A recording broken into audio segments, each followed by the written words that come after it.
Ouais, salut les amis, petite vidéo sur un sujet qui me tient à cœur. Et je vais vous parler de mon imaginaire, l'importance de mon imaginaire lors de la création. Pourquoi? Parce qu'on m'a posé cette question il n'y a pas longtemps. Là, on m'a dit oui, ce que tu fais, ça ressemble à ça ressemble à ci, ça me fait penser à ci. T'as copié sur ça. Au fait, non, pas du tout. C'est ça le problème, c'est que beaucoup de gens ne comprennent pas qu'il y a certains artistes qui composent avec leur imaginaire. Je sais que ça peut paraître dur à comprendre, parce que la plupart du temps, il y a besoin d'un référentiel artistique, d'un mentor, entre guillemets. C'est vrai que beaucoup d'artistes peignent selon des références. Et ces références-là, elles se répercutent énormément sur leur art. Mais d'autres artistes, je dis pas qu'on n'a pas été influencé. Je dis pas que ton imaginaire n'est pas influencé. Bien sûr qu'il est influencé par ce que tu vois. Mais moi, quand je crée quelque chose, tu vois, les petites shorts que je fais quand je peins et tout. Hier, par exemple, ce que j'ai fait, là, le premier jour du Sphinx, la peinture, là, c'est vraiment de mon imaginaire. J'ai pris, tu vois, et une dame est venue me voir, elle me dit, indéniablement, elle me dit, ça me fait penser à du Dali. Oui, peut-être dans la composition, il y a quelque chose de Dali un petit peu, avec les ombres, voire même un autre artiste qui, je me souviens plus du nom d'ailleurs, je ferai une vidéo là-dessus, qui peignait des grands espaces assez vides avec des grandes ombres. Voilà, je me rappelle plus du nom de cet artiste. Et effectivement, ça peut faire penser. Mais c'est comment dire? En fait, il y a des vases communicants artistiquement. Et ça, dans toutes les formes d'art, il y a ce qu'on appelle des vases communicants, c'est-à-dire que tu peux créer quelque chose sans en avoir connaissance et ça ressemble à ce qui a déjà été fait.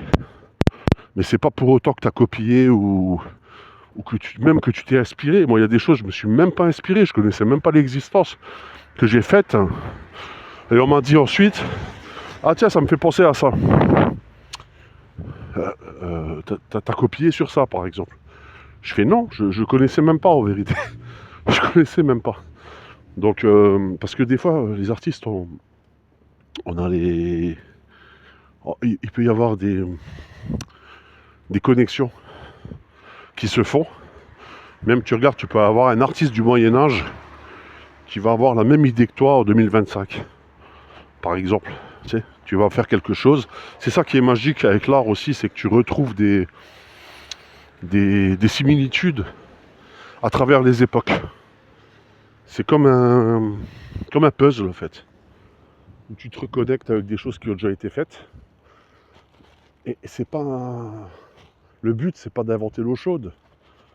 Le but, c'est de s'exprimer, enfin, pour mon cas, je parle pour mon cas qui est particulier, c'est d'exprimer mon imaginaire. C'est simple, en fait, à comprendre.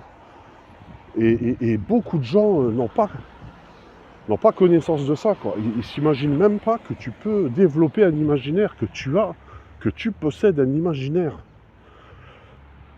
Et cet imaginaire peut te sauver la vie. Peut véritablement te sauver la vie. Si tu as cette capacité à plonger dans ton imaginaire, à créer d'après ton imaginaire, à faire confiance à ton imaginaire, même si, on va dire, ça fait partie du monde imaginal, du monde du subconscient, on va dire, je sais pas comment on peut appeler ça. Beaucoup vont me dire oui, il vaut mieux vivre ses rêves que rêver sa vie, par exemple. Je suis pas tout à fait d'accord. Parce que le monde de l'imaginaire, le monde des rêves, peut embellir ton quotidien. Comme il peut te le rendre plus cauchemardesque, ça dépend comment tu l'utilises. Parce que souvent l'imaginaire, c'est une puissance qui peut se retourner contre toi aussi si tu ne sais pas maîtriser. Mais je veux dire, cet imaginaire peut rendre ton quotidien plus bénéfique, tu vois. Bon, tu vis quelque chose, j'ai la même vie que tout le monde, je suis pareil que monsieur tout le monde, qui va vivre les choses d'une manière mécanique, sans imagination. Moi, grâce à cet imaginaire, je peux sublimer le quotidien.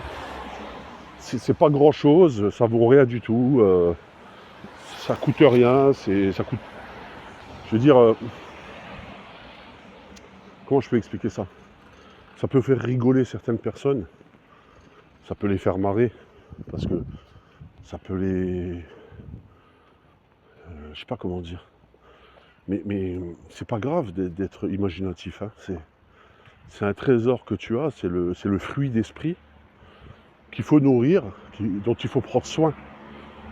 Et pour ça, ben, il y a tout un exercice à faire, hein, d'acceptation, de rejet, je ne vais pas rentrer dans les détails parce qu'on a tous nos techniques, d'ouverture, on va dire, de tolérance d'esprit. Plus ou moins, il y a un mec qui m'a pollué là, avec son diesel. Plus ou moins